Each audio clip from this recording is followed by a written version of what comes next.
చందమామ కథ. దురాశ. ఒక గ్రామంలో అమిత దురాశాపరుడు, దుష్టుడు అయిన ఒక భూస్వామి ఉండేవాడు.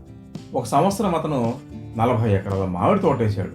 మొక్కలకు నీళ్లు పోయడానికి, తోట కాపలా గాయడానికి మనిషిని పెట్టదలిచి భూస్వామి రంగయ్య అనే పేదవాడిని పిలిచి, చూడు రంగయ్య, మామిడి మొక్కలు కాపుకు వచ్చేదాకా నీళ్లు పోస్తూ కాపలా కాస్తూ ఉండినట్టయితే అవి కాపుకు రాగానే నీకు 4 ఎకరాలు ఇస్తాను అన్నాడు. రంగయ్య సరే అన్నాడు. అతను ఆ తోటలోనే చిన్న ఇల్లు వేసుకొని మొక్కలకు నీళ్లు పోస్తూ తోట కాపలా కాస్తూ 4 ఏళ్ళు గడిపాడు. 4వ ఏడు తోట కాపుకు వచ్చింది. రంగయ్య భూస్వామితో, తోట కాపుకు వచ్చింది, వచ్చి చూసుకోండి అన్నాడు. భూస్వామి తనకున్న భూముల్లో ఎందుకు పనికిరాని బంజరు 4 ఎకరాలు చూపించి, ఇదే నేను నీకు ఇవ్వదలసిన భూమి, దీన్ని సాగు చేసుకో అన్నాడు రంగయ్యతో. రంగయ్య భూస్వామితో, 4 ఎకరాలు మామిడి తోట ఇస్తానని ఇలా మోసం చేయడం ధర్మం కాదు, అన్నమాట ప్రకారం మామిడి తోట ఇప్పించండి అన్నాడు. భూస్వామి రంగయ్యతో, నీకు నేను 4 ఎకరాలు ఇస్తానా కానీ 4 ఎకరాలు మామిడి తోట ఇస్తాను అనలేదు, అదీగాక తోటంతా కాపుకు రాలేదు, కావలిస్తే చూడు అంటూ పూత పిందేలని 2 గుడ్డుమూత చెట్లను చూపించాడు. చేసేదేం లేక రంగయ్య భూస్వామి చేసిన మోసానికి విచారిస్తూ ఇంటికి వెళ్ళాడు. జరిగిందంతా విని రంగయ్య కొడుకు మండిపడ్డాడు. అతను భూస్వామికి తగిన గుణపాఠం నేర్పాలని నిశ్చయించుకున్నాడు. కొద్ది రోజులు గడవనిచ్చి ఆ కుర్రాడు ఒక సన్యాసి వేషం వేసుకొని తన స్నేహితులిద్దరికి శిష్యుల వేషాలు వేసి తాను వెళ్ళి ఊరు బయట మర్రి చెట్టు కింద కూర్చొని తన స్నేహితులిద్దరిని ఊళ్ళోకి పంపించాడు.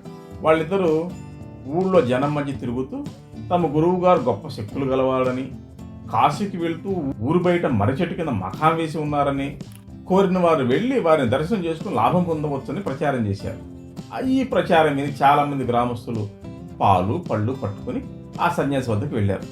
వారంతా తాను ఎదిగిన వారే కావడం చేత రంగయ్య కొడుకు తన దివ్య దృష్టితో తెలుసుకున్న వాళ్ళగా నటిస్తూ వారి కష్ట సుఖాలన్నీ మాట్లాడాడు. ఇందువల్ల సన్యాసి మీద అందరికీ అంతులేని గురి కుదిరింది. ఆ రోజు సాయంత్రం శిష్యులు మళ్ళీ గ్రామంలోకి వెళ్లి తమ గురువు గారు భూమిలో ఉండే నిరుక్షేపాల జాడాలు చెప్పగలరని ప్రచారం చేశారు.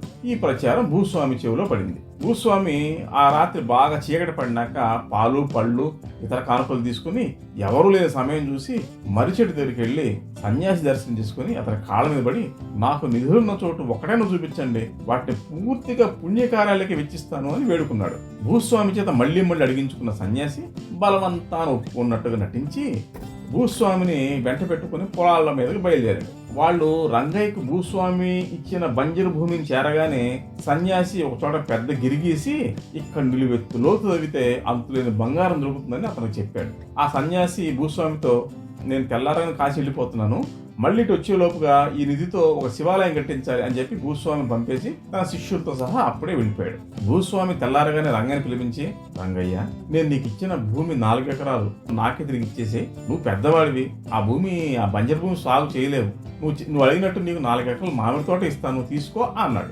రంగయ్య అడ్డంగా తలదెప్పి, వద్దులేండి, నాకు ఆ బంజరే ఉండనియండి, మీరు 40 ఎకరాల మామిడి తోట ఇచ్చినా నాకు వద్దు, దాన్ని మీరే ఉంచుకోండి అన్నాడు. భూస్వామి మదనపడిపోతూ రంగయ్యతో బేరానికి దిగి 10 ఎకరాల మామిడి తోట ఇస్తా అన్నాడు.